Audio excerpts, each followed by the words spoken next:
Okay. Again, thank you for um, attending dito sa ating third lesson on Old Testament theology.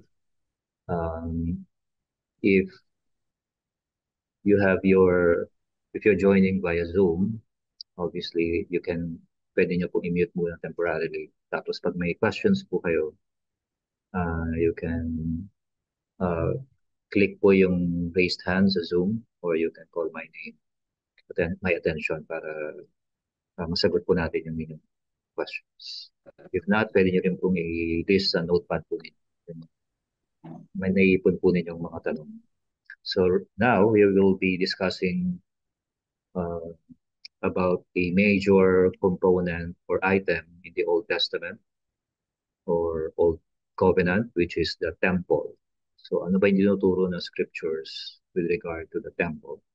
This is very much important to learn and to look, dig more kasi meron tayong, pag nagbabasa tayo ng New Testament, in our scripture readings, we normally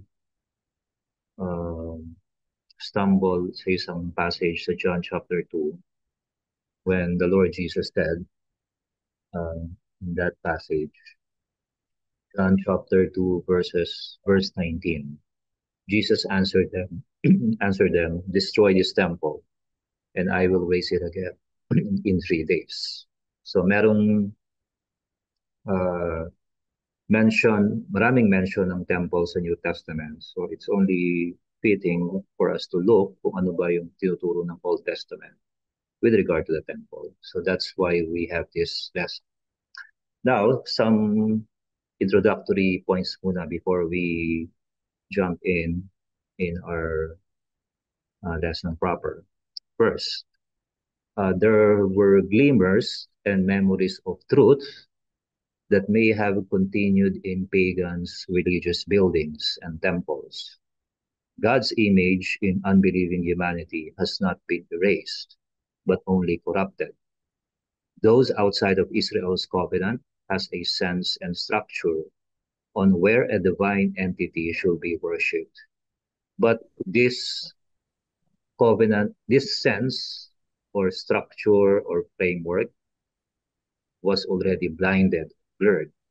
So what I'm saying on dito sa first point, yung pagan religions, pagan cultures, we can cite, for example, Egyptian, Canaanite, Babylonian, and lahat pa ng mga cultures that we encounter in the Bible, meron silang mga part and parcel, bits and pieces of the truth about or something about God.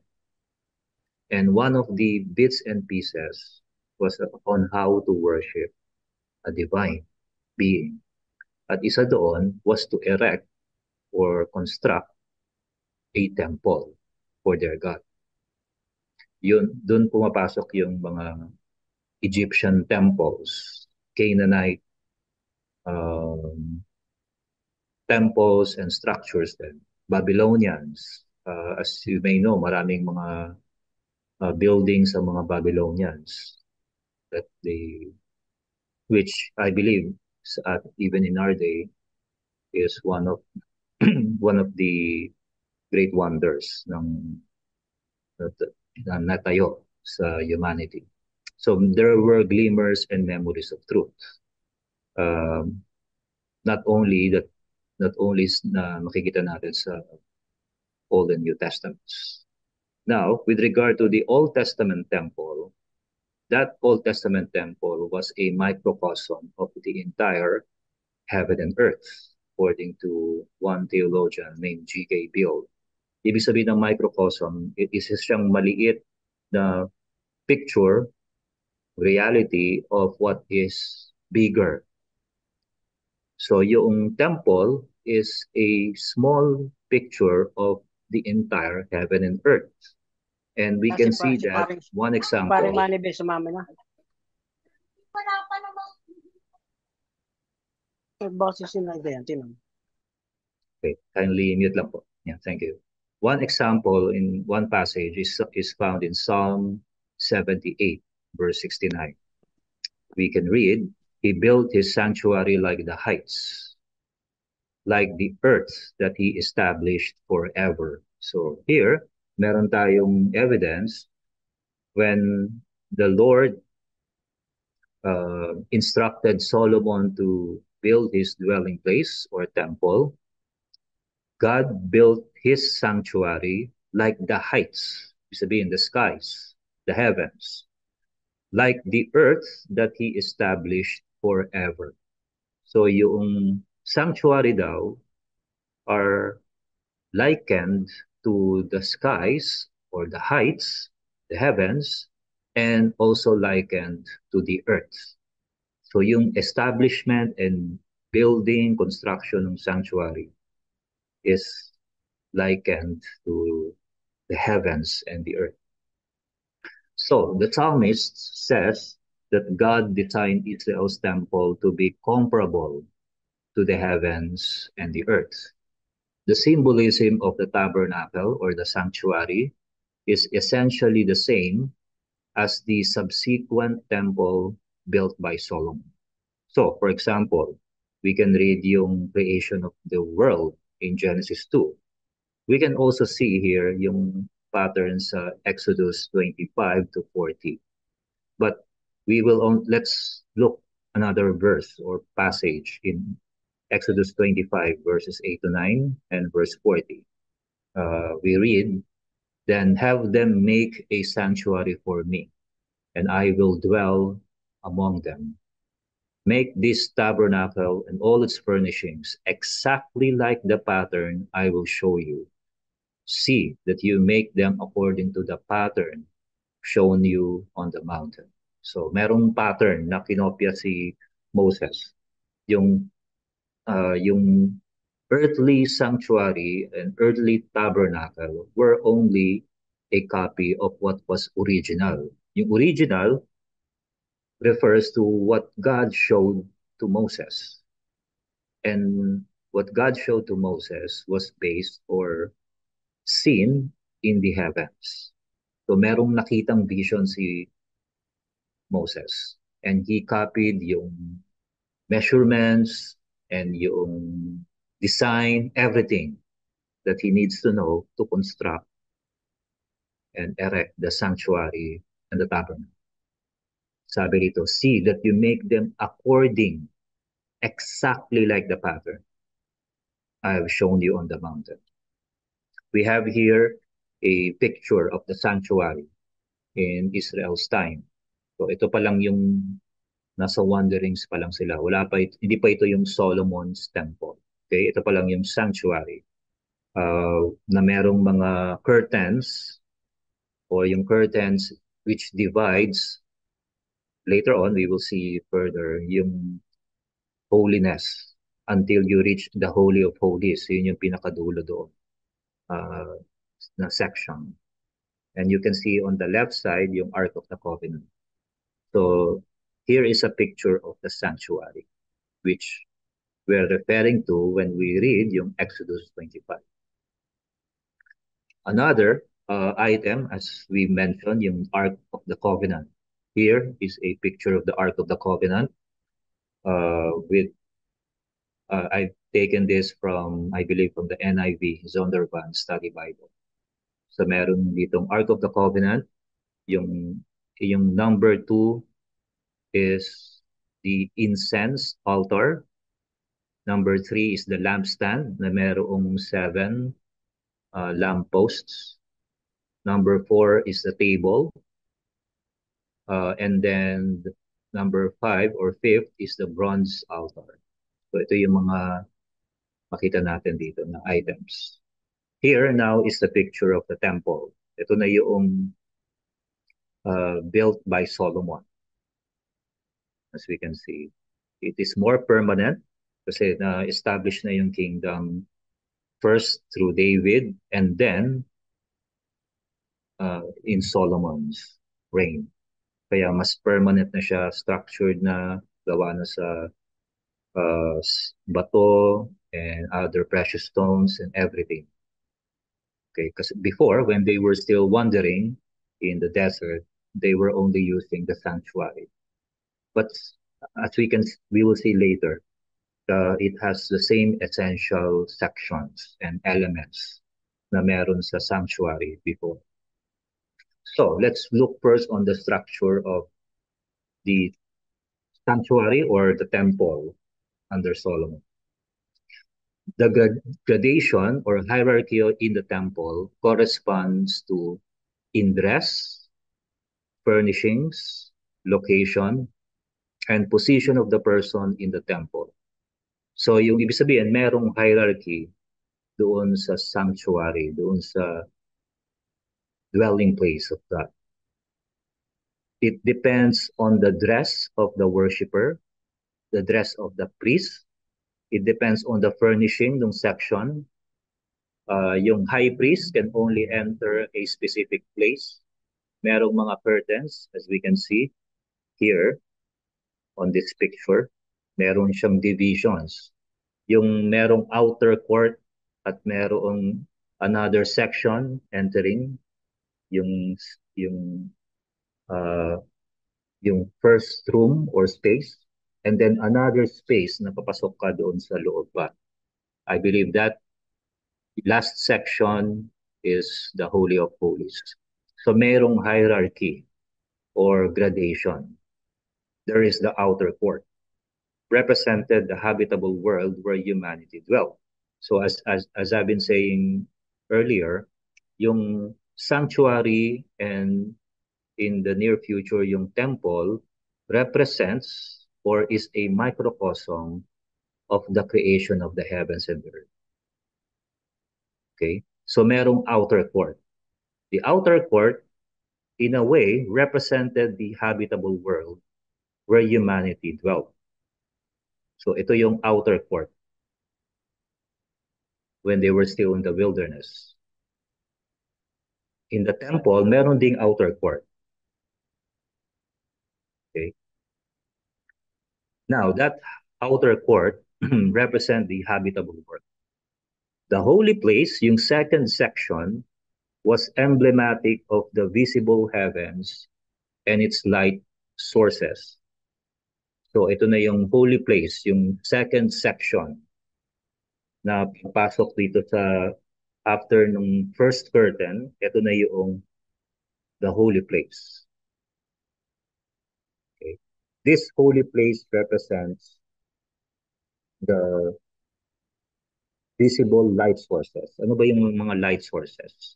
Later, we will look into that. But it refers to the sun, moon, so dalawa na yon, and then the starry heavens. Meron pang lima. Yung limang planets na yon, kasi yun yung visible in their own time, at their own time, in the ancient period. Merong 5 planets at meron pang dalawang light sources, sun and moon. Kaya, yung makikita natin dito na lampstand, meron siyang 7 candles representing the 7 light sources. Okay. So, yung holy place represents the visible heavens. But the Holy of Holies symbolize the invisible dimension of the cosmos, where God and His heavenly hosts dwelt. Yung Holy of Holies naman, ito naman yung pinaka-inner section, yung inner and last section. Nandoon na yung mercy seat. Ito na yung mercy seat na merong mga angelic figures na makita natin later on. This represents the heavens where God dwelt. Ito na yung our Father who are in heaven. Ito na yun, yung pinakadulo. As you can see here, merong stairs sa loob, papaakyat. Nandoon yung Holy of Holies. Entering further do sa inner space and section ng temple. That represents where God is and His heavenly and where His heavenly hosts, angelic beings, also dwell. So what's the point of this structure or yung hierarchy? This three-tiered structure may indicate, with God at the uppermost, kings and priests in the middle, and Israel and the rest of the cosmos at the bottom. Okay? So yung inner court, yung inner section, yung Holy of Holies, ang pumapasok lang doon yung priest king.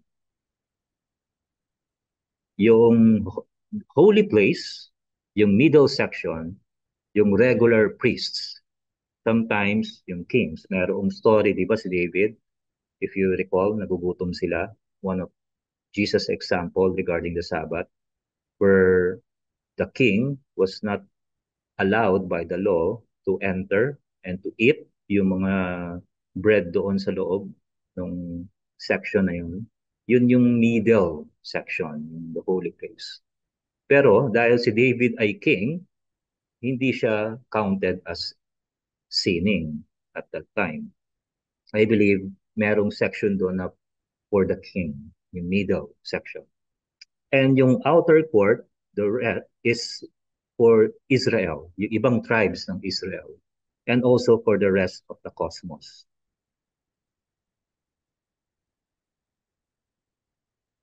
Okay. So again, going back, the outer court is normally identified with the visible earth and sea, where the large molten wash basin and altar in the temple courtyard are called the sea and the bosom of the earth. So dun sa outer court ng sanctuary, meron dong wash basin. At meron ding altar. I believe those two items na nasa outer court represents the sea. And it's very interesting na ang tawag dun sa wash basin nila ay sea. Okay? At meron ding yung bosom of the earth na tinatawag doon pag binasa natin yung Exodus and Leviticus. This is the water source for priests to wash during rituals. 2 Chronicles chapter 4, verse 6. The altar was an altar of earth, identifying it more to the natural earth.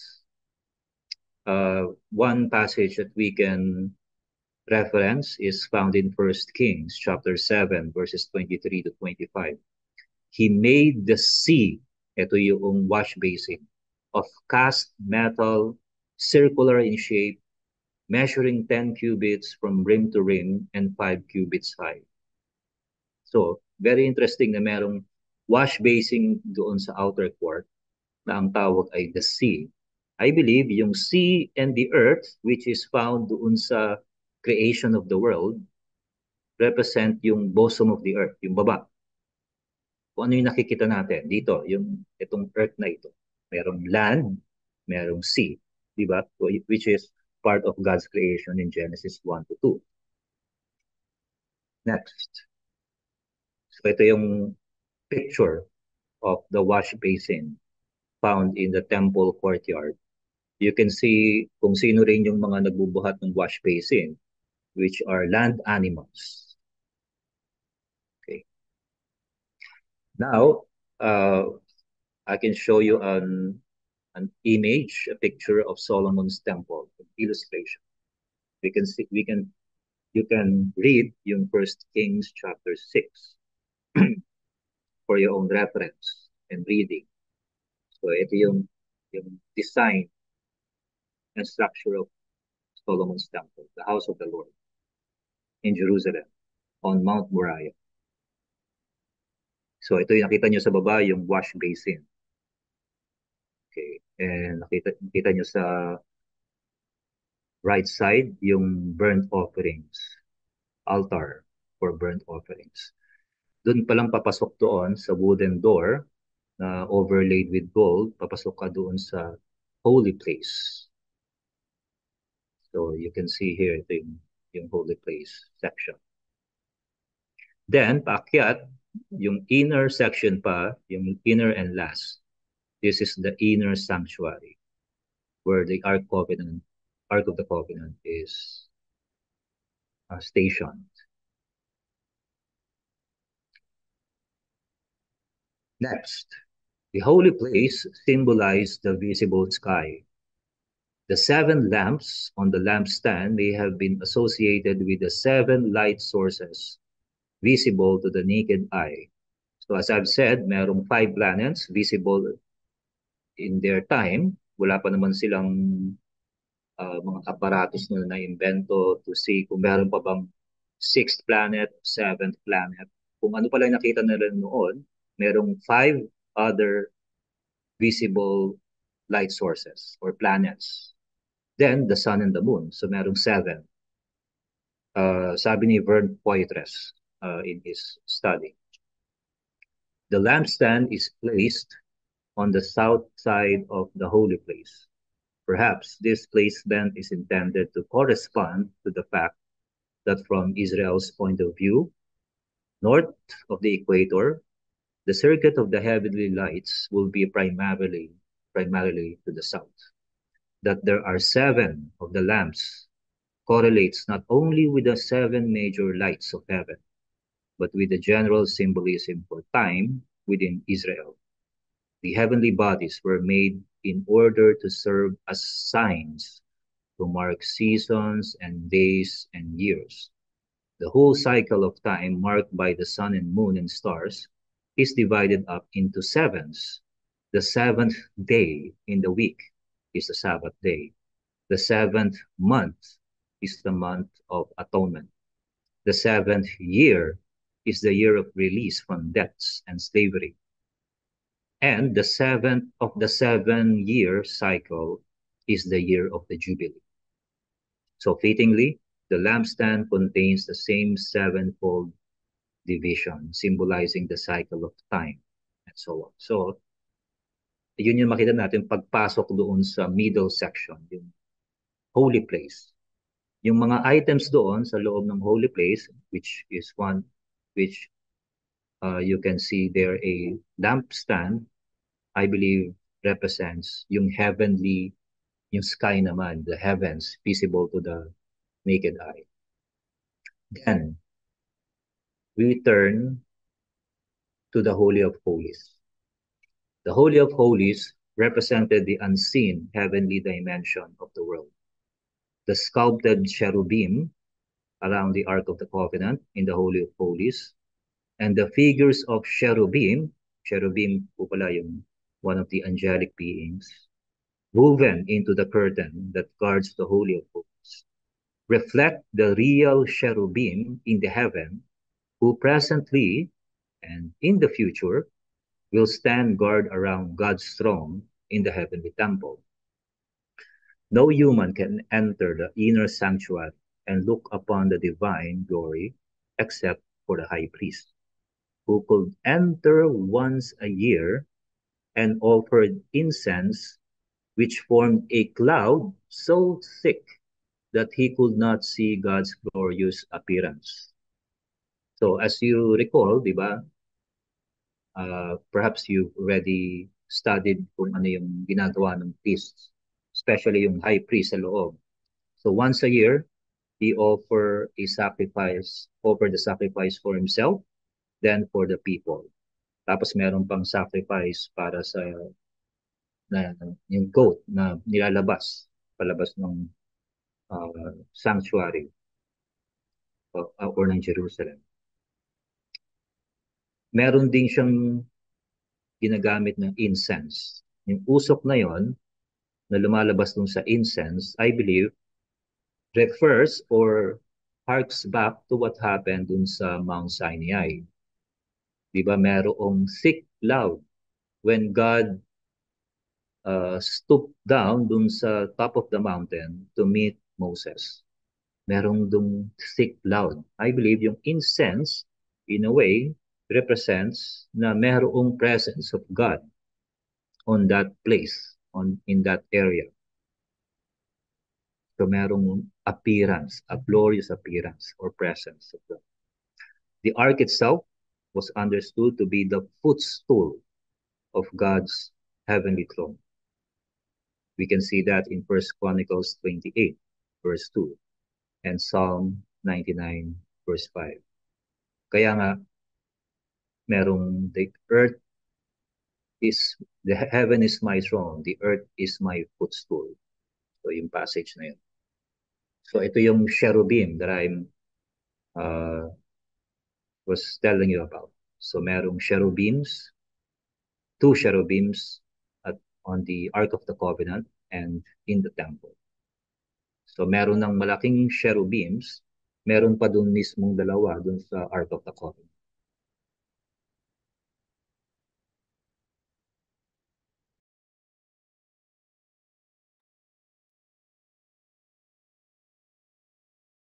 Again, a picture of Solomon's temple. Let's read First Chronicles 28, verse 2. King David rose to his feet and said, "Listen to me, my fellow Israelites, my people. I had it in my heart to build a house as a place of rest for the ark of the covenant of the Lord, for the footstool of our God, and I made plans to build it." So yung Ark of the Covenant, kung titingnan natin kung gaano siya ka-significant, it is uh, used as God's footstool. The Ark is part of God's heavenly throne room. And appropriately, the space directly above the Ark is empty. It means that God cannot be seen and no images of him are to be placed there because he has no human form. So going back dito sa image ng cherubims and mismo dito sa Ark of the Covenant, yung space above the cherubims, yung angelic beings, is empty. And there's no image of God, as you can see. There were no instructions from God to Moses or from God to Solomon to make an image of himself. It's empty. Wala. Why? Because God has no human form. Wala siyang pinakitang visible form niya. So there's no visible image then, a physical image in the Ark of the Covenant. Now, let's go to the corollaries before or after dealing with the items dun sa temple and before that dun sa sanctuary. But before I go to this, is there any question? Pero mayroon bang instruction ng ang Mhm. Diyos para dun sa mga itsura ng cherubim, yung eksakto, specific na itsura? Kasi, di ba Mhm. gumawa sila ng mga rebulto nito? Yes, merong exact plan and design itong Ark of the Covenant. Measurements, may instruction yun sa Exodus chapter 20 and on. I mean, yung mga cherubim. Yun nasa taas, sa Solomon. Itong nasa, Yes, meron yan. Meron naman yan sa chapter when Solomon was building the temple. hmm, So yan, so meron. posible yung So depiction. ito yan, oh, makikita nyo yun. Yung nasa dulo, yung inner section, yun yung Holy of Holies. Merong dalawang cherubims na malaki. At iba pa yung Ark of the Covenant na meron ding cherubims Mhm. na covering their heads. Diba? If you Mhm. remember Isaiah Mhm. 6, Mhm. diba? I saw cherubims covering their feet with two wings covering their faces. And with two wings, they flew. Mhm. Yun yung, in a way, representing the guards of God's heavenly throne. So kung mayroong detailed Yes. instruction, Mhm. most likely itong mga depictions na ito ay ganito talaga. Yes. Oh, ganyan talaga ang ito. That's Hindi, I it. mean yung cherubims. Yeah, more likely. Okay. Yeah. Pero again, uh, we're just basing it on what Moses saw as a pattern. Mhm. Okay, so we're trusting kung ano yung nakita ni Moses, definitely, which is God's word. Okay, sige. Mhm. Thank you, bro. No. Wala naman tayong definite and exact picture or image. And then, and also when Jerusalem was destroyed, uh, by the Babylonians first, and then the Romans, wala na yung Ark of the Covenant. Wala na to. Nawala yan. Destroyed na yan lahat. Mm. Doon nga lalabas yung pelikula ni, ano eh, ano yung, ano, Raiders of the Lost Ark. Raiders of the Lost Ark. Nahanap nila yung yung Ark. Pero wala na yan. It was destroyed, damaged. Naging dust na lang yan, nalabok na yan. So wasak yan lahat.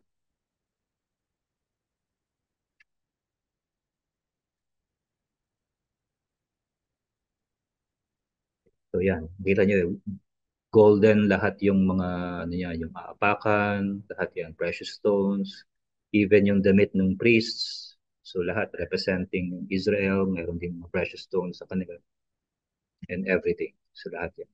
You can see here yung mga wash basins, altar, entrances, measurements, lahat yan.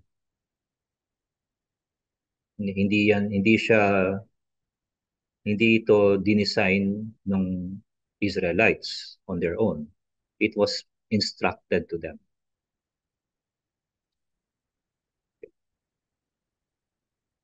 Okay, before I go to sa corollaries, any other questions po?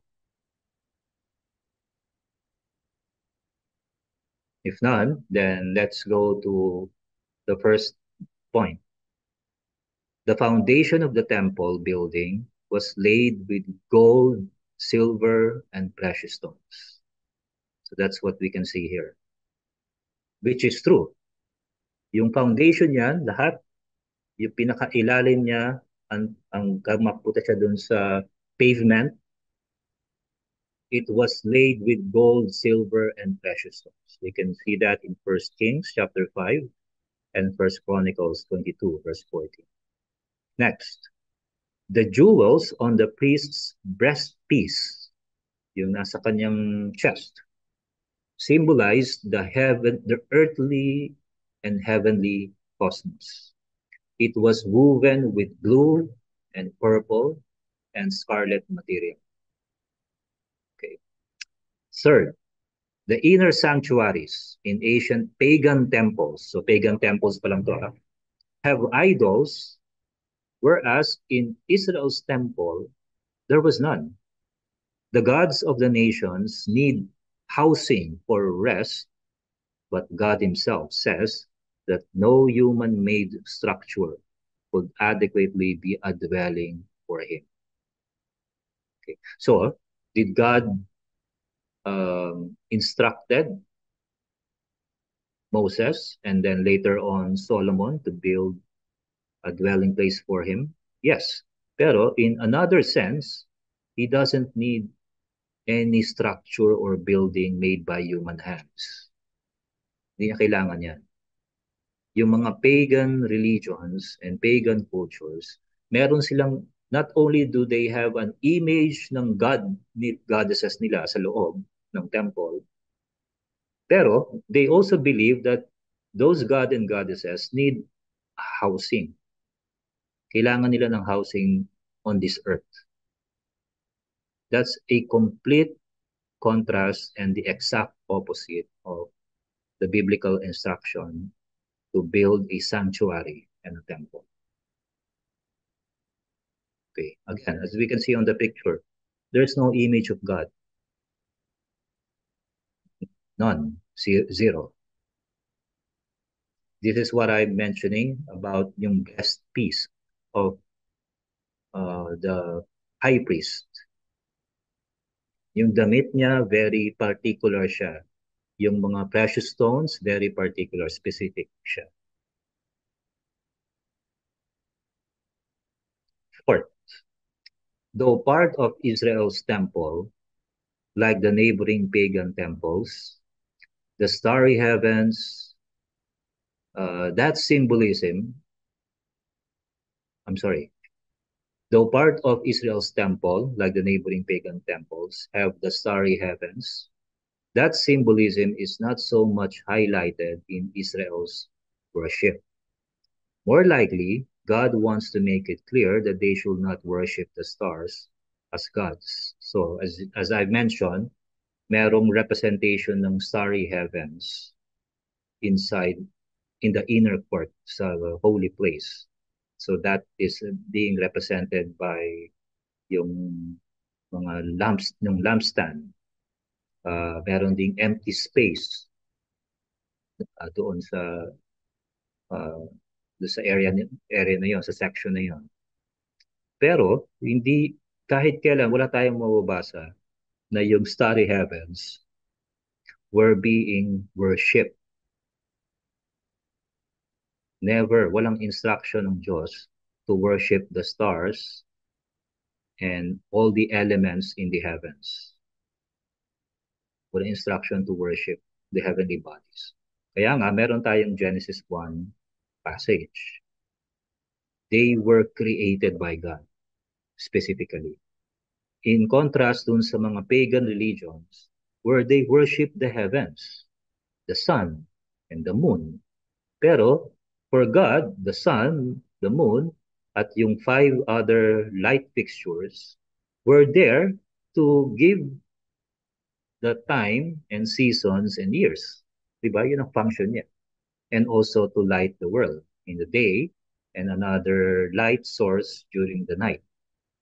So that's the reason why. Fifth, world building and temple building correlates in the Old Testament. Excuse me.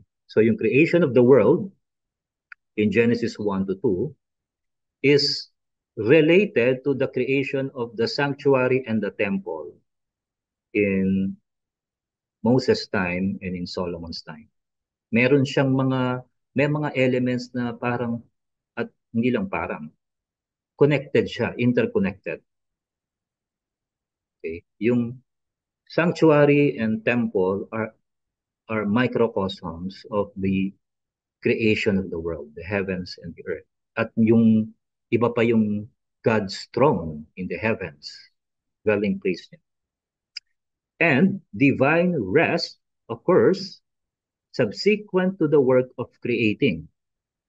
God's rest in Genesis 1 to 2 and later in Israel's temple indicates not mere inactivity, but that he had demonstrated his sovereignty over the forces of chaos and now has assumed a position of kingly rest. So as you can see in Genesis 1 to 2, after God's creation, God rested from all his works. Now, let's look at what we can read in Psalm 132, verses 7 to 8, and verses 13 to 14. We read, "Let us go to his dwelling place.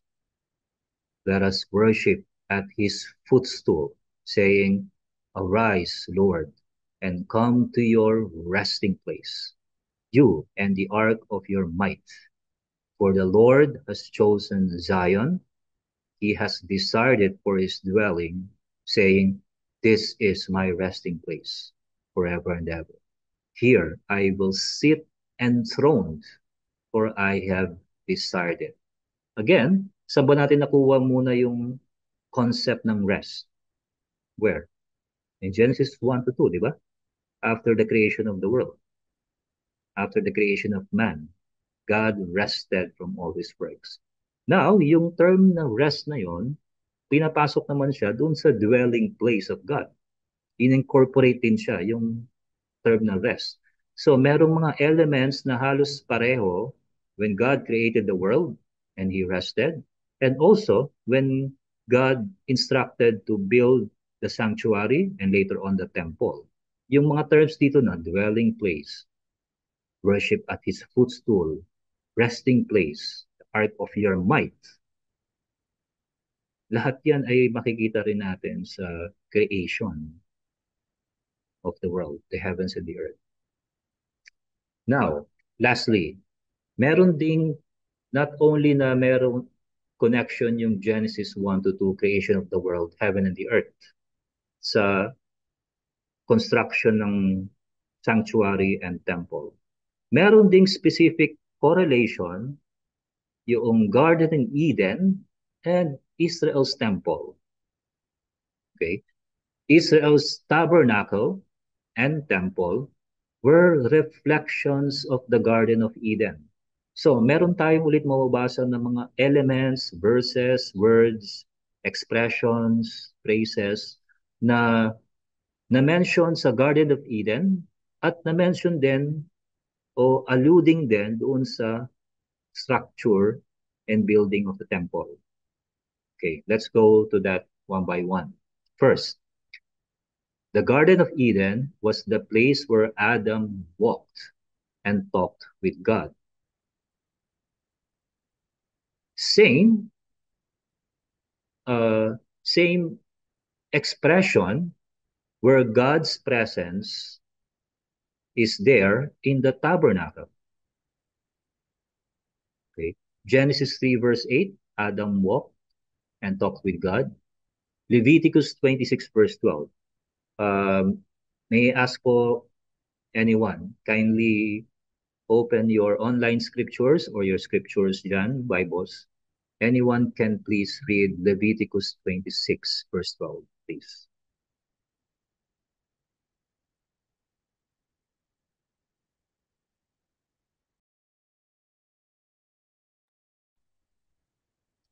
Leviticus 26 verse 12. Anyone po?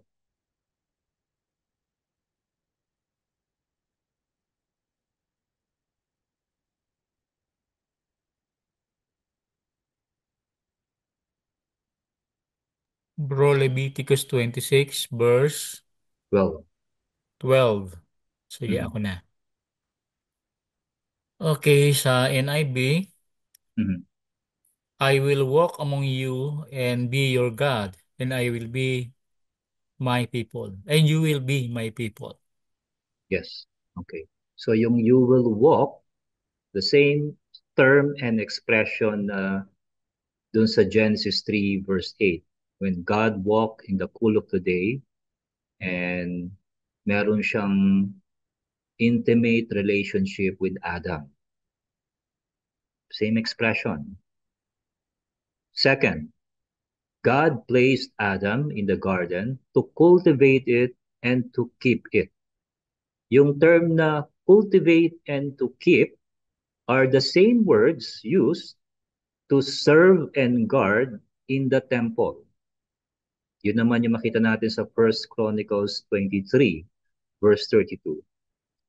Anyone please, kindly read po yung 1 Chronicles 23, verse 32.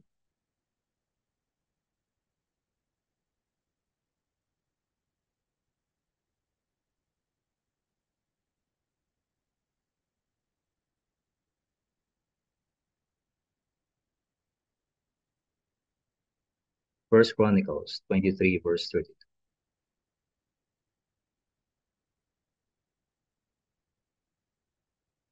Anyone? Ano? Yeah.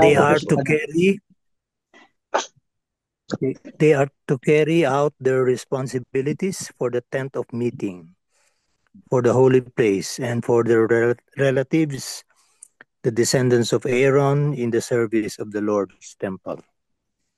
Yeah. Okay. Yung service, yung term na yon, the same Hebrew word used doon sa Genesis 2, verse 5. Okay, yung serving, guarding the temple. So, Adam, in that, in one way, was an archetypal priest. He is a type of priest who served and guard the first temple.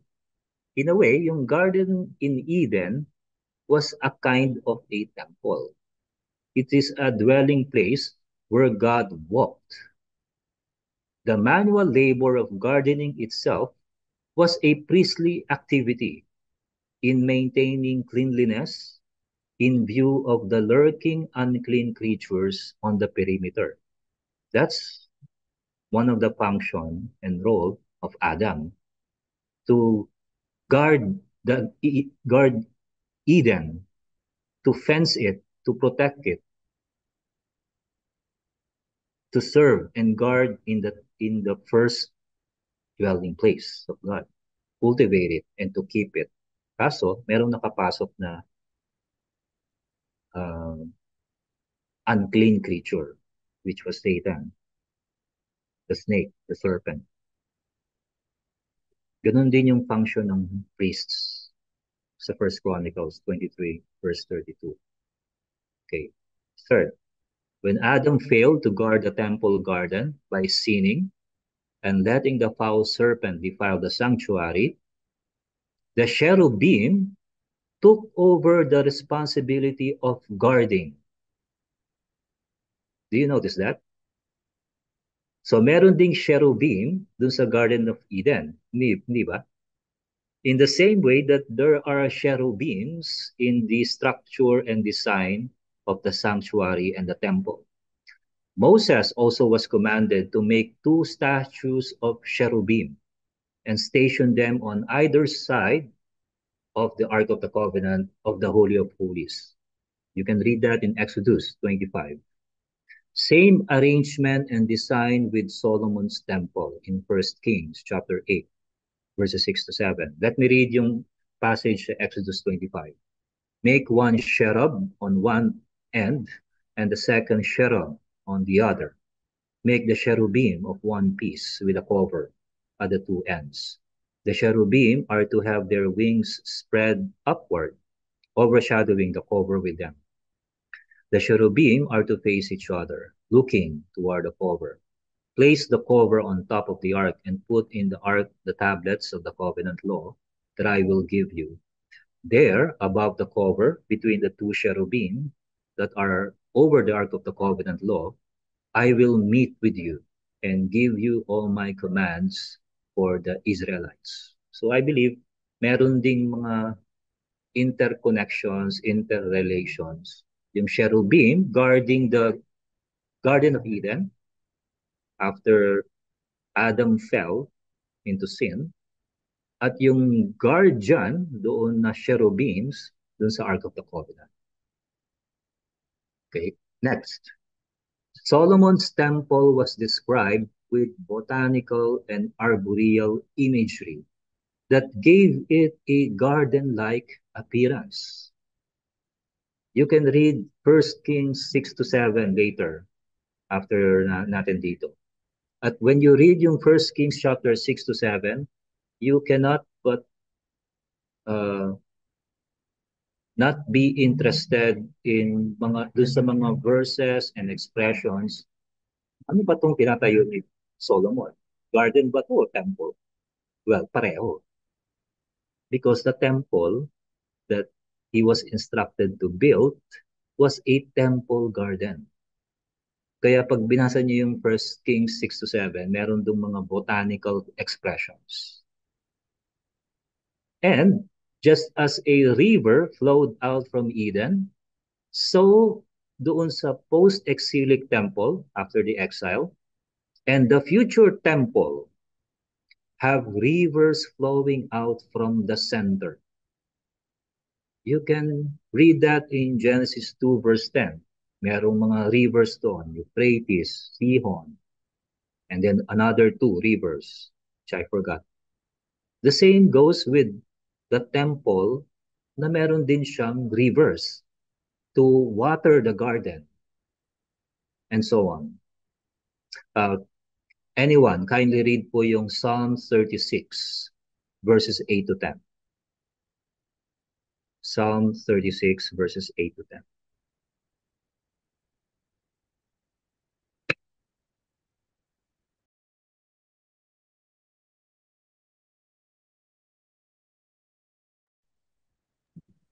Basahin ko po sa Tagalog. Go ahead po. Sa pagkain ay sagana sa sarili mong tahanan, doon sila umiinom sa batis ng kabutihan. Sa iyo ring nagmumula silang lahat na may buhay, ang liwanag ng taglay mo ang sa aming ay maakay. Verse 10, patuloy mong kalingaing ang sa iyo'y umiibig, patuloy mong pagpalain ang may buhay na matuwid. Okay, thank you. So, and itong Psalm 36, lahat yan in the context of worship in the temple. So, merong buhay, pagkain, it referring dun sa arboreal imagery. Okay. Then lastly, there was also a hierarchy in the Garden of Eden.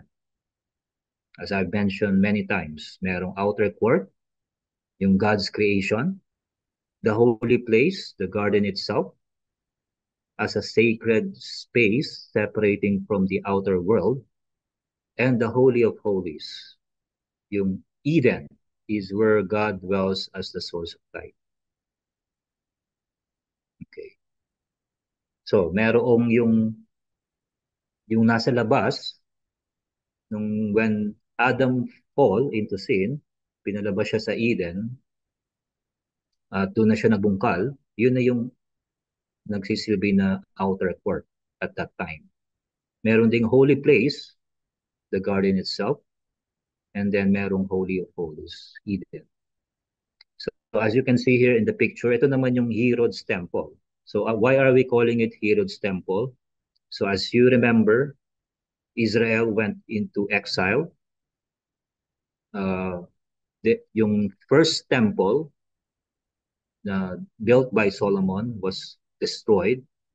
And then they built another temple during Ezra and Nehemiah's time. At yung temple that they built was expanded and extended when Herod became one of the kings or parang client kings ng Roman Empire. Dito na pumapasok yung women's courtyard. Nakita niyo yung women's courtyard dito. And then Gentiles courtyard. As you can see. Wala yan sa original plan ng temple. Dito sa Herod's temple, meron ng extension. Gentiles courtyard, chamber of the Nazarites, women's courtyard, the gate beautiful, Gentile courtyard again, and so on. So wala yan sa original. Ang original lang, ito yung nandito sa yung unang structure and walls. But it was extended by Herod so that yung mga women which were not allowed to enter at that time will have a space to enter. Ganun din yung mga Gentiles na converts sa Judaism and sa Old Covenant. Meron din silang space. I believe itong outer courtyard na ito where Gentiles and the women's were papasok na dyan na yung issue nung yung when Jesus saw yung mga nagbebenta doon sa loob ng temple. Doon yung area na yun. So, what is the significance of this studies the temple? Well, we can go to John again, John chapter 2, verses 13 to 22.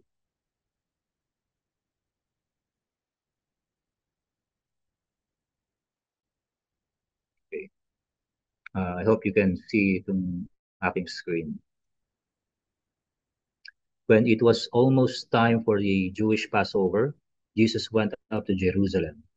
In the temple courts, he found people selling cattle, sheep, and doves, and others sitting at tables exchanging money. So he made a whip out of cords and drove all from the temple courts, both sheep and cattle. He scattered the coins of the money changers and overturned their tables. To those who sold doves, he said, "Get these out of here. Stop turning my Father's house into a market." His disciples remembered that it is written, "Zeal for your house will consume me." The Jews then responded to him, "What sign can you show us to prove your authority to do all this?"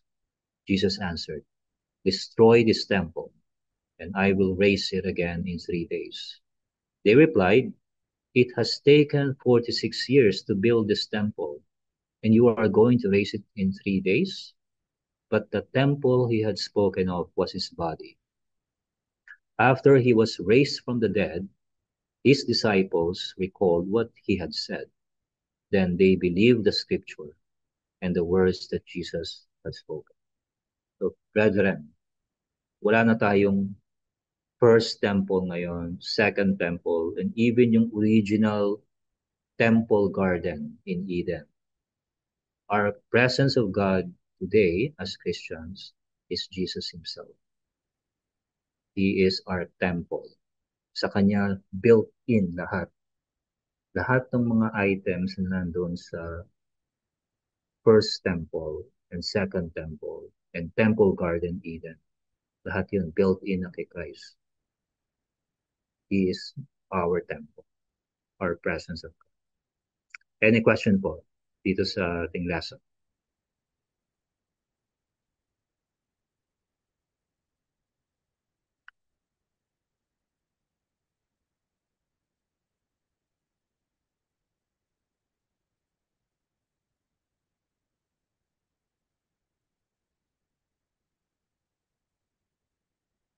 So ang sanctuary and temple are connected sa creation itself and also doon sa isa pang creation at that time, which is the garden in Eden.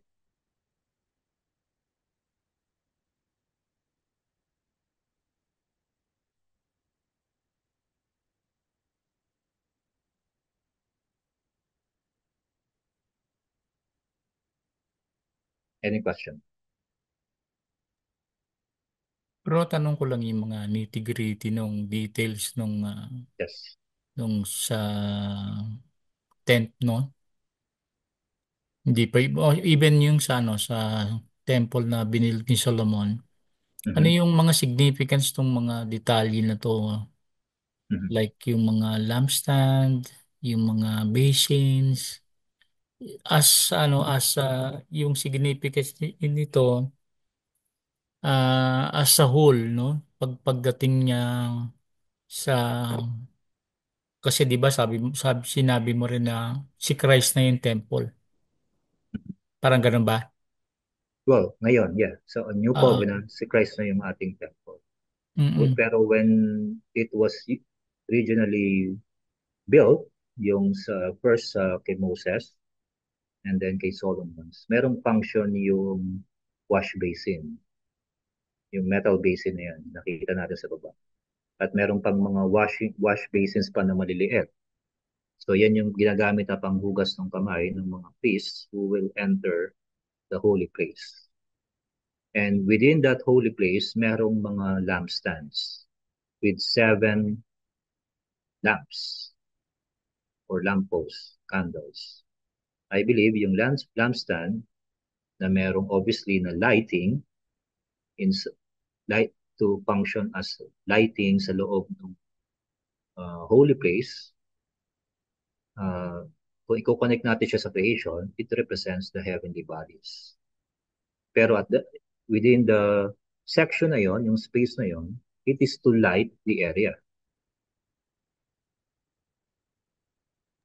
Yaw nga pala nabanggit mo kanina yan sa simula. Yes. Mm.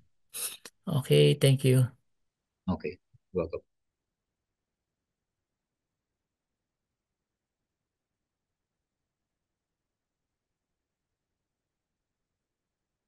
So ito pa lang yung original na Solomon's Temple. As you can see, different yung design niya doon sa Herod's Temple na nandun sa ending ng slide natin. Meron na siyang extension. Diba? So again, ito yung mga items sa sanctuary and eventually sa temple. Yung bang So mga ito pa lang items na yung sanctuary. Go ahead. yung bang mga items na yan doon sa ah, si Hezekiah yung nag-build na dinuktungan ni ano no ni Herod? Tama ba? No, yun yung kay Ezra Nehemiah. Nehemiah pala, o tama. Ezra Nehemiah. Oo, Ezra Yun na yung Nehemiah. second temple. Oo. So after nilang bumalik sa exile through Cyrus edict, King Cyrus, doon na sila pinayagang mag-build ng temple. Ang binild nila, same instruction given to Solomon in design noon. Pero when we come to the Roman era, yung Roman Empire, at naging client king si Herod, Herod extended yung original design ng temple. Kaya nagkaroon kaya tinatawag din siyang Herod the Great in a way. Kasi in-extend niya yung temple so that women and the Gentiles can also worship in the Pero temple. yung original Ark of the Covenant, nandun pa rin. Nandun. Yes, nandun pa. Yeah, okay, okay. Yes, of course. Gumawa ulit sila. Gumawa sila ulit o yung Gumawa ulit sila, I believe. okay. Kasi Pero wasak yun sa first destruction eh. pati yung laman ng Ark of the Covenant, yes, yung tablets. I think so. Yeah, yeah. Although walang mention yun, pero I'm only assuming Okay. na ni-rebuild nila talaga Mhm. with the same instruction from Moses and Solomon. Same design, same instruction, same structure, measurements. Pero hindi na katulad nung paggamit dun sa King Solomon's and yung tent, yung ano nun, dahil parang Yeah. ni-rebuild na lang yon. So, Same pa rin, same design, same hindi, I mean measurements. yung function na katulad nung kay Solomon saka yung tent, di ba? Andun yung presence ni God. Pero dito sa Kila Ezra dinuktungan ni, Nehemiah oo, o yung kay Herod. yung dinuktungan na ni Herod at di ba yun din ng Ezra Yun Nehemiah na yung Temple. house of prayer. Okay. Yes, yun na yung sinasabi ni Christ. Kasi nga, nandun yung mga women and the Gentiles. Oo. House of prayer. Kasi hanggang doon lang sila eh. Kapag hindi ka uh, Levite, hindi ka part sa priesthood, hindi ka pwedeng pumasok doon sa loob ng temple. Kasi parang priest lang yun eh. So doon ka lang sa outer area, Pero may reserved for the non-priests. pero meron pa rin nga sacrifice dun sa loob. Yes, of course. Meron pa rin nangyayari. Okay. Tuloy-tuloy pa rin hanggang yan, hanggang kay Christ yun. Mm. Yan. Tuloy-tuloy pa. Okay, Tuloy-tuloy pa sige. rin. Okay, thank you. So ito lang dating original kay Solomon. So yung extension, ito na yung sa labas.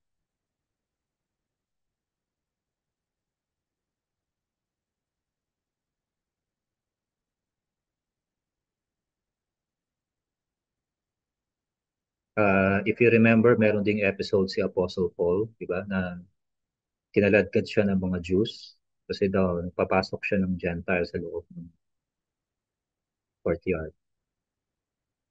Meron Mhm. ding ganun. Kasi ang Gentiles nga, meron lang silang section. Dito lang Mhm. sila. Ngayon, kaso yung lalaki na yon, alam ko, Hudyo yun eh. Kala nila Gentile. Mhm. Meron yun sa Acts episode. Iyan ba yung So, iyan ba yeah. yung i-rebuild ulit sa sa end times? Well, kung babasahin natin yung Revelation 21 to 22, yung description ng new heavens and new earths with the church ay para siyang temple garden. So mamaya, you can also read Revelation 21 to 22. After Mhm. ng millennium at after na tinapo na sa lake of fire si Satan at lahat ng unclean, then God ushered in the new heavens and new earth. Meron ding tree of life doon, di ba? The Revelation Mm. 21 to Mm. 22. Saan ba natin mababasa yung tree of life? Sa Obviously, sa Genesis. No? Genesis 1 to 2. At meron ding mga structures doon na yung pavement daw niya, yung sahig, gawa sa gold. Mhm. So on. Now, definitely, whether you take that literally or not, it's still, meron pa rin mga expressions doon, which is my point, na connected siya doon sa Genesis 1 to 2, connected siya sa sanctuary that Moses built, and doon sa Solomon's temple. Ibig sabihin, yung presence of God is with men. Bumaba na yung presence of God. I saw heavens coming down. I saw the New Jerusalem, sabi sa Revelation 21, coming down from heaven. So merong ng New Jerusalem. I believe yung New Jerusalem is the church. Mhm. So sa Revelation 21, yung makababasa natin yung mga golds and precious stones and yung walls na parang temple, I don't think it must be understood as literal. Pero it's referring to the glorious picture ng church in the new heavens and in the new earth. Mhm. So yung New Jerusalem is the church. Bagong Jerusalem na naman na itatayo ng Diyos. Si Pastor Romeo may tanong dito eh. Connected po ba yan ngayon sa 1 Corinthians 3:16? Okay. Inat I no? believe Ah. I believe itong 1 Corinthians 3 verse 16 is now referring sa church. The Mm. church as a whole is an extension of Jesus as the temple.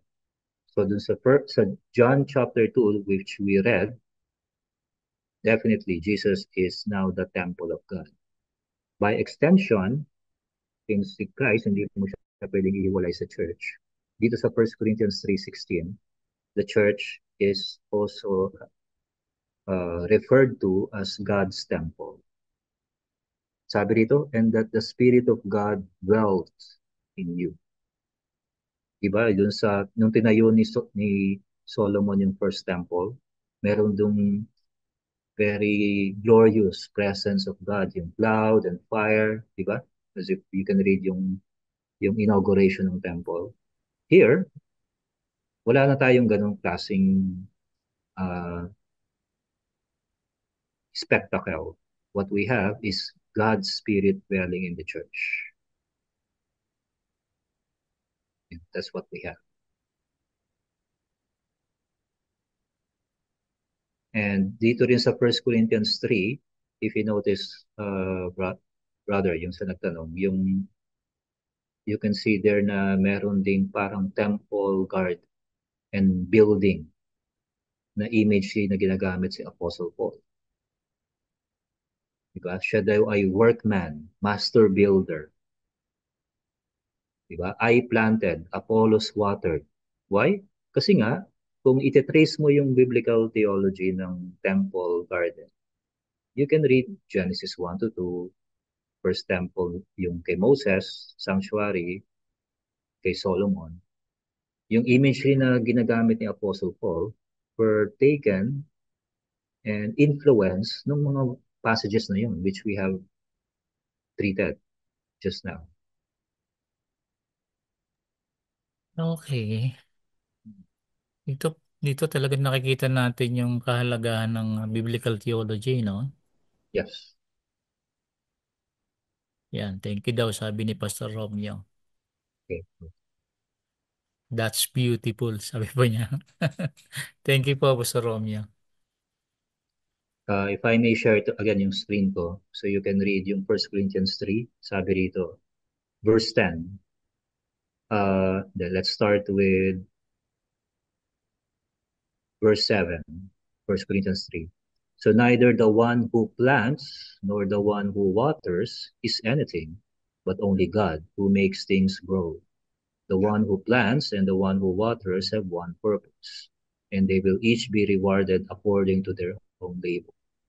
For we are co-workers in God's service, referring sa apostolic team.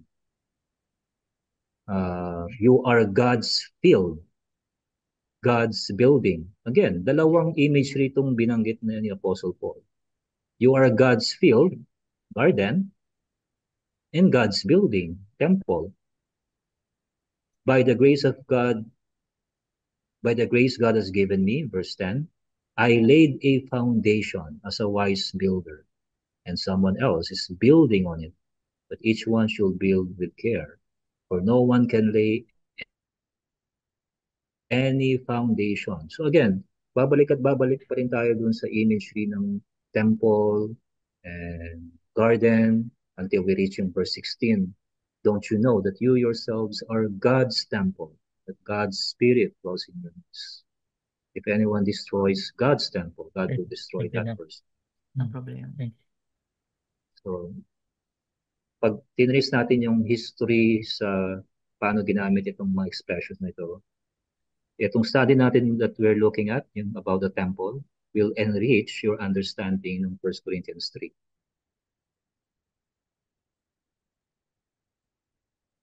Yan. Oo nga. Agricultural, then structure, building. Why? Kasi yung temple ni Solomon is a temple garden, which was based from Moses and based dun sa Garden of Eden. So that's why. Sige, any question pa po?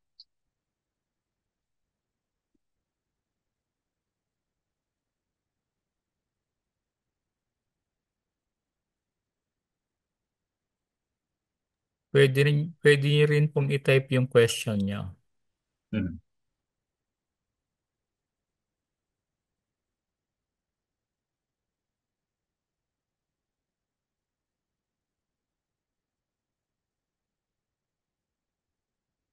Paradise, well, yung Garden of Eden, normally sa loose expression natin ngayon, we connect it dun sa paradise that Jesus mentioned to the thief who trusted him sa crucifixion. Today, I will be with you in paradise. Usually, kinoconnect natin yung paradise dun sa Garden of Eden. Okay. Well, again, loosely, we use that. Pero if kung kung ako lang if you ask me, I believe yung paradise doon refers doon sa yung area or space na tinatawag na Hades. Yun yung Abraham's bosom. Pag namatay yung tao, isa lang yung pupuntahan niya, yung land of the dead sa Old Testament. Diba? Yun yung Hades sa Greek o Sheol sa Old Testament. Pagdating natin sa New Testament, yung land of the dead o yung Sheol, Hades, na-split pala siya into two. Doon papasok yung story ng rich man and Lazarus. Merong isang area lang ng land of the dead, pero sa land of the dead pala, merong magandang area for believers and isang mainit na area for believers where Abraham was, dun sa story with Lazarus, yun yung paradise. Kaya, sabi ni Christ, today, I say to you, you will be with me in paradise. Kasi they will die. Mamamatay muna sila. Saan mapupunta yung souls ng mga namatay? Pupunta muna siya dun sa area, yung I can say na parang holding area yung paradise. Kasi hindi pa sila pumupunta sa heaven. Lahat ng mga namatay na believers, nandun muna sila sa holding area, which is Abraham's bosom. I believe yun yung paradise. Okay, yung garden sa Eden, ang pinaka connection niya dun sa new creation sa Revelation 21 to 22. So again, loosely, ginagamit natin yung paradise na magandang area, magandang lugar. Strictly speaking, I believe it refers more likely, more plausible dun sa area ni Abraham, where all believers are. Okay? When Christ died, I believe yung soul niya na pumunta muna doon sa land of the dead. Pumunta muna siya doon. Kasi yung katawan niya was buried. Diba? He died, was buried. Nasaan yung soul ni Christ? I believe he went doon sa area na yon. At lahat ng mga nandoon na believers doon sa land of the dead, he redeemed them. Yes. Yes, correct. Pwede nating sabihin yung lowest part of the earth. Yes. Paradise, Abraham's bosom. Pero hindi yun yung place of torment. Yung place of torment, yun yung nasa kabilang gulf. Kung saan nandun yung rich man. So yung Abraham's bosom, yun yung magandang area. Nung namatay si Christ, yung soul niya, I believe, it's just my personal take. Pumunta roon siya doon. At then when he resurrected, nasa kanya na yung gates of Nasa kanya yung keys of death and hell. At sinabi niya sa Revelation 1, wala nang, nasa kamay niya na yung sinong makapasok at sinong makakawala. Pinakawalan niya na lahat ng mga nandoon na believers. Nasa heaven na lahat. Lahat ng mga namamatay ngayon na Christians, hindi na sila pupunta pa doon sa holding area na nandun sa land of the dead. Lahat ng namamatay ngayon, directly na papunta sa heaven where Christ is. Yun ang sinabi ni Paul na it is better for me to be with Christ than to be with you sa Philippians. Kasi lahat ng mga namamatay na Christians from the time of resurrection, they now go directly to heaven. Hindi na sila kailangan pumunta pa doon sa holding area. Kasi ni-redeem na ni Christ lahat yung mga namatay doon na believers. Kasi yun yung promise niya eh. To Yung save holding, them. yung Yes, holding, go ahead. yung holding area ba bro, yung bosom of Abraham? Correct. Yung kung saan pumunta si Lazarus. So wala na ito ngayon. Wala nang, hindi, nandun pa yon pero wala nang tao. Wala na, I believe wala nang believers doon. Si Abraham na lang. Hindi, nandun na lahat sila. Nandun na lahat sila. Yung So souls meron pa nila, rin nasa place heaven doon. na. Nasa Mm, heaven na.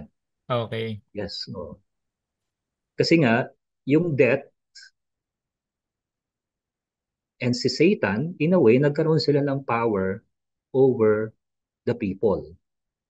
Kaya nga kailangan talunin ni Christ si Satan. And the last to be defeated is death. Kumbaga may mga kalaban ng Panginoong Jesus na kailangan niyang talunin, whether literal or figurative, pero kailangan niyang talunin. Isa na ron, yung death. So, sa eschatology natin na inaugurated eschatology, already not yet, in one way, tinalo na ni Christ yung death. Kasi yung mga souls, na-prove niya na.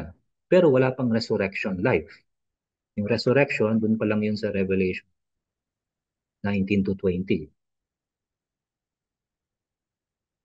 At dun pa lang yung nadi-defeat niya yung death. Um,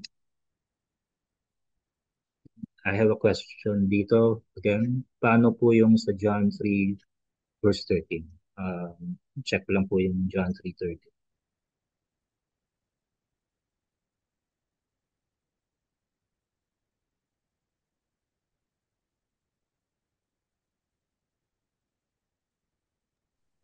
So no one has ever come or gone into heaven except the one who came from heaven, the Son of Man. Yes, si Christ. Kasi He came from heaven. He came from God's presence. He came from God. So parang ang connection, yung in connection to yung sinabi mo kanina na yung Mhm. mga namatay na believers ngayon ay directly to heaven na. Yes. So After itong, ng ascension ni Christ. okay, sige, yeah, Resurrection niya. malinaw. Pero ito kasi referring doon sa origin ni Christ man. Mhm. Diba? So, how then will you believe if I speak of heavenly things? No one has ever gone into heaven except the one who came from heaven, the Son of Man. So, yung origin ni Christ is not earthly. Hindi naman siya basta anak lang ni Joseph and Mary. Yung kanyang origin and where he came from was with God the Father. So, yung salitang heaven is an expression of where he came from God Mhm. the Father. Meron pa rito, akala ko po kasi wala pang believers sa heaven. Tapos ko na rin po yung nasa na rin sina Enoch and Elijah. So definitely Enoch and Elijah are now in heaven. Pero the So time na kinuha sila ng 'di ba? hindi sila more likely dun sa biblical stories nila, hindi sila dumaan na dun sa Sheol, yung land of the dead. Pumunta sila directly sa heaven. Ngayon, paano nangyari yun? Hindi natin alam. But that's what the text says. So hindi ito God took Enoch and he was no longer something like that. So hindi siya, walang expression doon na Enoch died and he was buried. Kasi maraming ganun na expression sa Old Testament. Lahat ng kings namatay, patriarchs namatay. Same with Elijah. Hindi nila na-experience yung namatay and then their physical bodies corrupted, tapos yung souls nila pumunta pa sa Sheol. Wala nang ganun. Mhm. So, hindi ito contradiction doon sa John 3:13. Yes, yeah. Hindi naman sila namatay. Okay.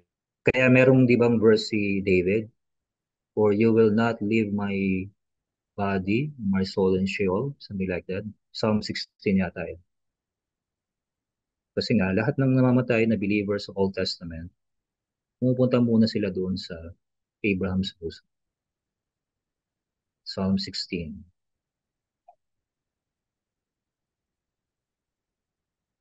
Yeah. Verse 10. Verse 9 to 10. Therefore my heart is glad and my tongue rejoices. My body also will rest secure, because you will not abandon me to the realm of the dead, ito yung Sheol, nor will you let your faithful one see decay. You make known to me the path of life. You will fill me with joy in your presence, with eternal pleasures at your right hand. So merong Sheol, or realm of the dead, where all people go to when they die. Pero ang different, hindi tatagal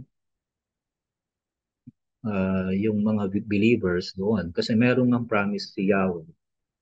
They will be with God. Kaya, in a way, strictly speaking, in Psalm 16, David was saying this to himself.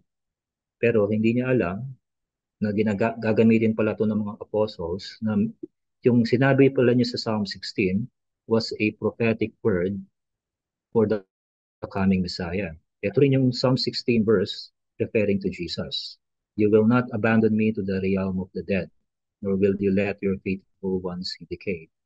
It's referring to Jesus. So merong prophetic word din pala itong Psalm 16. Not just uh, a hope and yung trust ni David with Yahweh, that he will not see decay. Merong, again, question dito. Again, sa Ephesians 4 verse 8, he led captivity captives. I believe yung Ephesians 4 verse 8 was about spiritual gifts, kung tama ako. Let me see.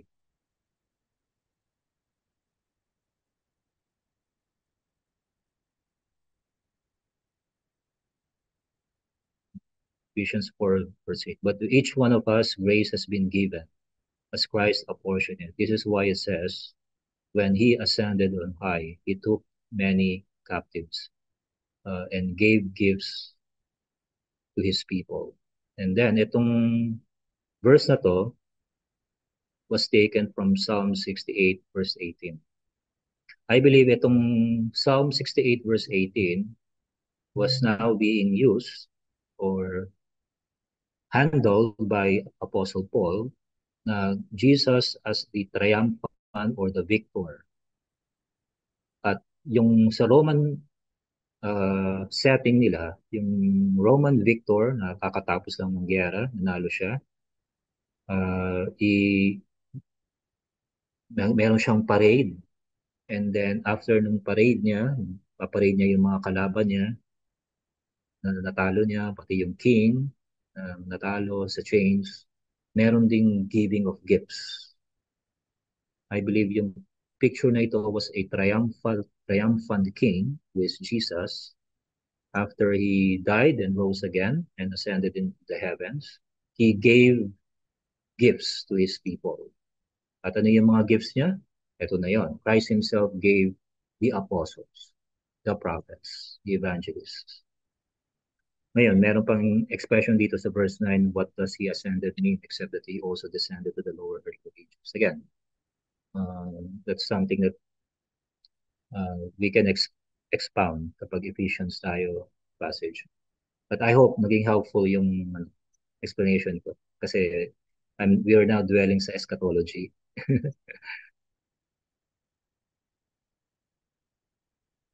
Okay, thank you, brother, doon sa nag-ask ng question. I hope na sagot.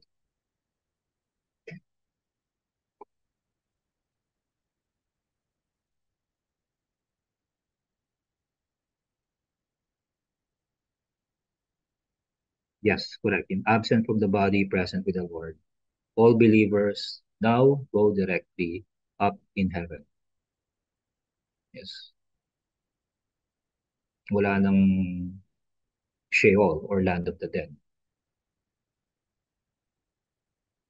Okay, thank you. Welcome, brother. Sige po, one last question na, Brother Exy. Ito lang parang medyo siguro Mhm. parang nasingit lang. Yung dichotomy and trichotomy. Kasi may nagtatanong sa akin. Anong paniniwala mo, bro? What do you mean dichotomy? Yung, Yung soul and spirit, body ah, and soul? yes, oo. Well, if we are asking about dun sa composition ng human, I believe it is just body and soul. Ngayon, yung trichotomy normally is taken dun sa passage sa Hebrews. The word of God is active and powerful, piercing even to the asundering. Sorry, naki-King James Version ako. Piercing even to the soul's body, soul, and spirit yata ang passage sa Hebrews. It's not referring sa composition of human. Yung trichotomy na meron dong terms na tatlo, piercing to the body, soul, and spirit, if I remember it correct, it's just to the inner man, yung buong pagkatao niya. So yung three terms na yon only represents the whole man, the whole person. It's not referring to sa composition ng human. When we're dealing with dun sa composition of human, doon napapasok yung sa Matthew passage. For example, God can throw, ano yan, yung passage na yun, The body and soul to the, the body and soul into hell. into Diba? hell. So yun. So merong mga passages na about or talagang directly referring doon sa composition of man, body and soul. Usually, depende sa context, yung soul and spirit are being used interchangeably. Pero it doesn't uh, refer dun sa composition na meron pang third component, which is the spirit. Kasi Normally, it's just interchangeable, body and soul, or body and spirit, if you're referring dun sa composition. If you're mas, referring dun sa inner man, the whole man, usually, according to sa writer ng Hebrews, the word of God pierces to the body, soul, and spirit. So, mhm. yeah, pwede rin yun, yung immaterial part. Yeah, yung inner man, yung the heart itself, the heart of man. Kasi 'di ba sabi ni Christ ang paparusahan nga raw ang itatapon sa impyerno is pwedeng ang body and soul. Tapos sabi naman ni Mm. Solomon yata sa Ecclesiastes, yung spirit babalik sa Diyos. Yes, correct. So Kasi nga, parang merong may two compositions nga ang components nga ang human. The body that will be corrupted, decay, and then yung soul or spirit, depende sa context ng gamit, which will go to God if you are a believer. And sa Old Testament times, I believe lahat ng namamatay pa noon will go to the land of the dead, sa Sheol. okay. So ang papaparusahan sa hell is yung katawan na Unbeliever. pang Sa hell, if you're referring sa kung nasaan yung rich man sa Old Testament concept tayo, nandun siya sa area ng rich man, yung mainit. at Kasi ang wala pa yung lake of fire eh. Yung lake of mm, fire sa future pa yun. Wala pang tinatapon sa lake of fire.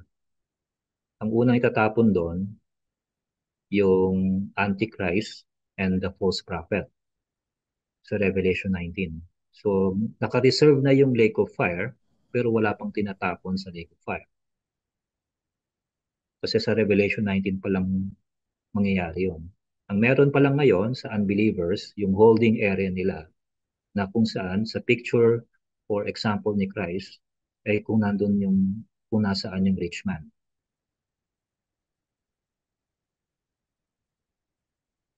Then, pagdating na sa Revelation 20, lahat ay mare-resurrect. Now, it's either you will be resurrected to life or you will be resurrected to the second death. Yun na yung Revelation 20. Yung judge, and then papasok na tayo further on sa Revelation 20. The books were open. Anyone who is not found in the book of life were thrown into the lake of fire. So doon pa lang natapon sa lake of fire yung mga souls that were resurrected na unbelievers. So nandun pa sila sa lugar na yun. Okay. Yung soul, I'm referring to sa souls. Yung Mm. body nila, kung saan naman sila namatay. Kung namatay sila sa sea, the sea will give up all the dead bodies in them. If sa land, the land will give up all the dead bodies in them. Diba? Yun ang expression sa Revelation. Yung kayang sinasabi ni Solomon sa Ecclesiastes, yung breath, yung spirit doon is referring to breath na ibinigay ng Diyos, Yes. equivalent to life. More likely, yes. Yung Okay. life-giving spirit. It's Okay. not referring to sa third component. Kasi wala namang third component. Okay, sige. Yan. Thank you, thank you. The man becomes a living being. He breathes to him, leads to him the breath of he became a living being. I have a question here. Yan po ba yung mangyayari sa second coming of Christ? Yung resurrection and also dun sa lake of fire? Yes. Second coming of Christ yan lahat. So lahat ng namamatay ngayon, wala pa sa lake of fire. Nandun pa sila sa holding area, pero mainit at this very uncomfortable. Na kung saan merong picture na binigay si Christ sa atin, na kung saan nandun yung rich man.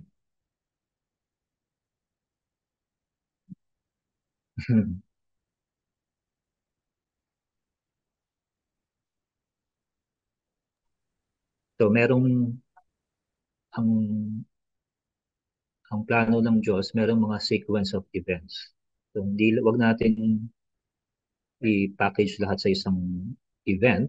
So kung nandito pa lang tayo sa period na ito pa lang 'yun. So nasa first coming pa lang kasi tayo. So lahat ng namamatay ngayon na Christians will go directly to heaven. I believe lahat ng mga apostles obviously went into heaven with Christ. Diba? Sabi ni Christ sa John 13 to 16, I will go back to my Father. I will prepare a room for you. In my Father's house are many mansions. Kasi lahat, pag namatay yung mga apostles na yon, except Judas, lahat sila pupunta sa heaven. Sa heaven na sila. Hindi na sila pupunta sa holding area. So yung mapupunta sa heaven ngayon ay yung mga soul, mga kaluluwa ng believers, tapos Correct. mayu-unite yung So, kanilang glorified body pagka nagkaroon na ng the resurrection day, resurrection. sa Okay. second coming. Yes. Okay.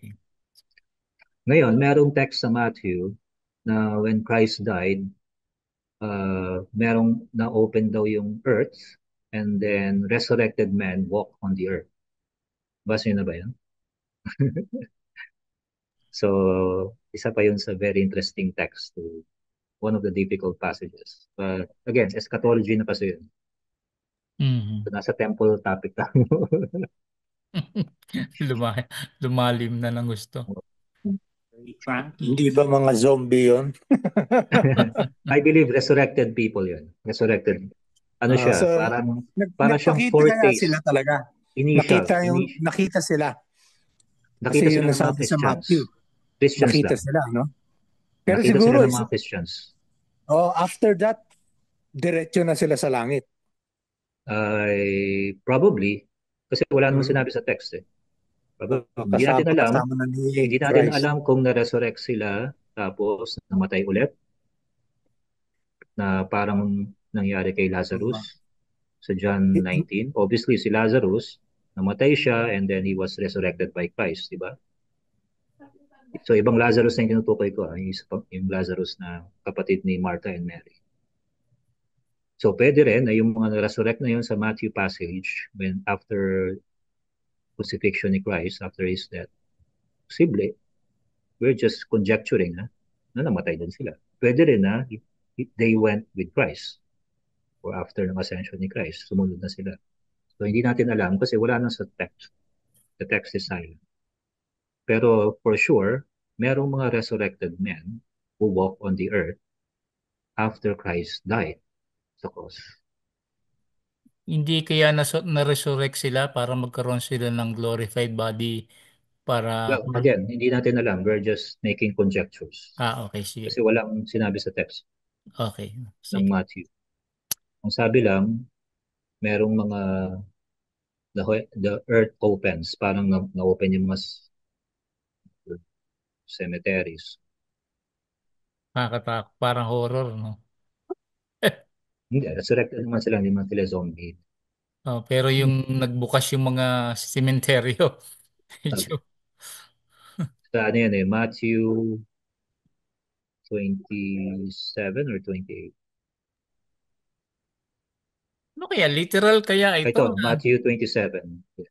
Literal kaya ito na nakita nila yung mga sementeryo na... Sabagay, sabi mo nga, hindi naman nakalagay sa text.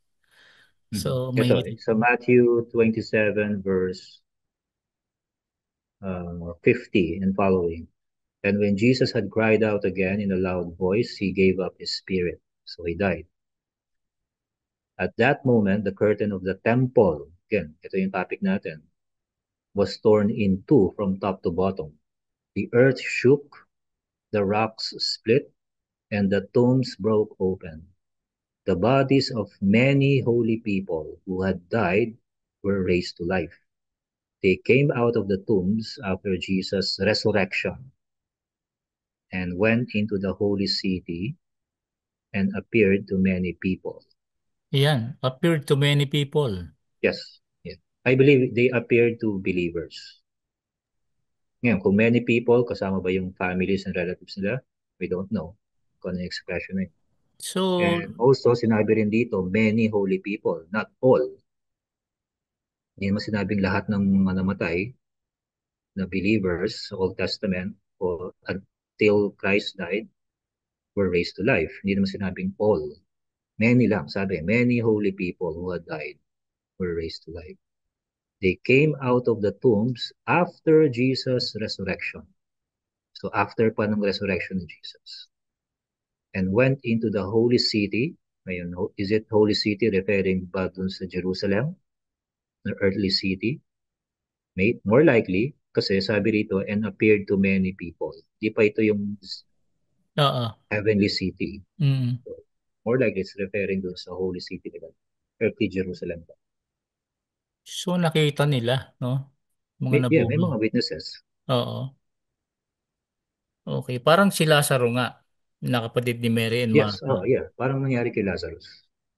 Ngayon, kung namatay sila ulit, hindi na natin alam. Most probably, namatay sila ulit. Yes, that's Mm-mm. ibig sabihin, ang point lang dito, merong initial foretaste na ng resurrection life after Jesus died. Nagkaroon ng initial foretaste, experience ng resurrection. But again, this is a difficult passage to handle. Mm. We're just trying to Hindi, understand. hindi kaya dahil sa lakas ng kapangyarihan ng pagkabuhay ng Panginoon, may nadamay na iba. Yes, again, it's a foretaste na, initial. Oo. Many people, holy people who were raised to life. Ayun sabi sa text. Kasi nung buhay niya si Lazaro, tinawag niya yung pangalan eh. Ang sabi nila, kung di daw pinangalanan si Lazaro, baka lahat ng patay doon nabuhay eh. Oh, yeah. Yun na yung theological application. Oo. Naririnig ko lang. Yes. Even MacArthur, ganyan ang kanya sinasabi. Kaya daw specific sila, Lazaro lang talaga. And sinasabi niya, ganun ka makapangyarihan yung salita ng Panginoon. Pero wala ngang theological basis na wala sa text eh. Okay.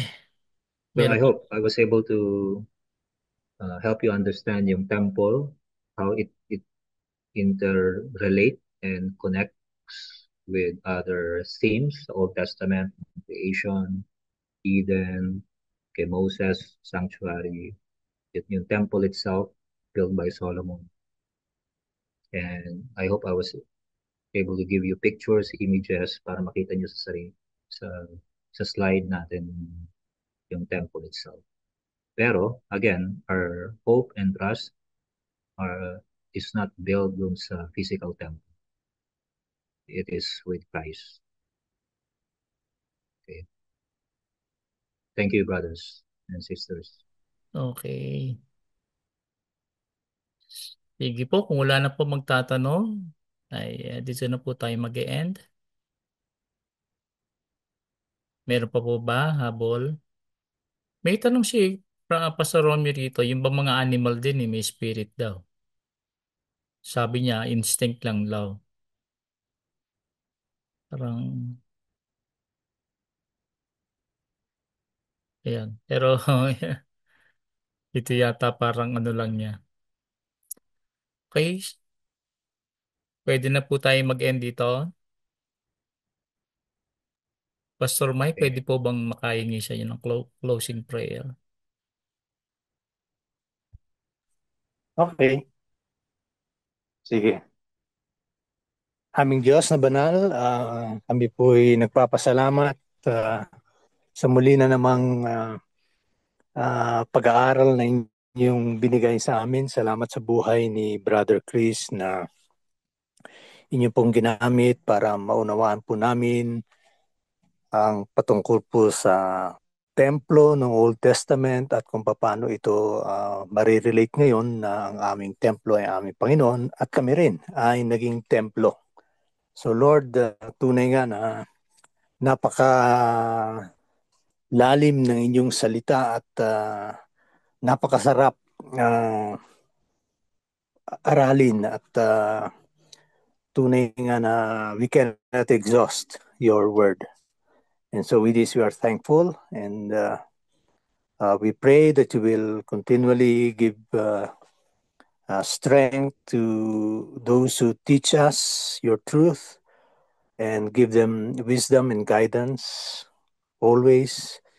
And likewise, us, may we be able to understand this fully at may pangaral din namin ito sa aming mga iglesia. So maraming salamat, Panginoon, sa isang gabi na naman ng pag-aaral. At biyayaan mong bawat isa ng mataimtim na kapahingahan at pagtulog at muli bukas ay merong pag-asa kaming matatanaw. Muli ang aming papurit pagsamba sa iyo lamang sa pangalan ni Jesus. Amen. Good evening. Good evening po. Thank you, Pastor Mike. Thank Thank you. you, Brother Thank you. Chris. At sa Good lahat po po sa ng inyong lahat sumali. yan. Salamat po, Pastor Mike. Okay. God God bless evening po. po. Salamat po. Thank you. Thank you so much. Thank you. Good night. Good night. Good night po sa inyo dyan. Mas